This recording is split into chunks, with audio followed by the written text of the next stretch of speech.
do And, you and I might throw this out improve? because if somebody were thinking about becoming more intentional with their body, particularly food or exercise, the goal is all. Most folks get in trouble because they set a goal that is it. There are a lot of intermediate steps to make this happen, and so you should start small. Like lots of Right. folks, some will say to me, "You know what? This year I'm going to exercise 5 times a week." And I said, "Well, how often do you exercise?" "Well, I haven't started yet. I haven't done." It. I'm like, "The goal, okay, Got but let's start with just going to the gym once or twice a week."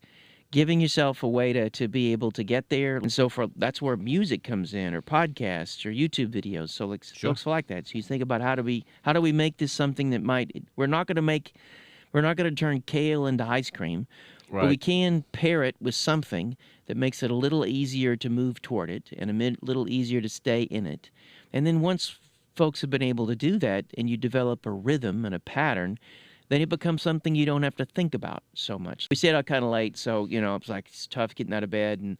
But once I got done with it, like the last 5 or 10 minutes of a good workout, you feel a sense of accomplishment. The first 5 or 10 minutes, not so good, but the last 5 or 10, so there's a feeling of accomplishment. So and I literally get in my car on the way home. So, well, whatever happens today, I did that. I Right. set a goal and I Right. made it happen. Well, it is something that I was fascinated about what you said just a moment ago. The idea that you habituate, you make it a habit, and once you break that threshold, but the person you gave the example of saying, I'm going to start exercising 5 times a week, and you asked the question, how much do you do now? And they said 0.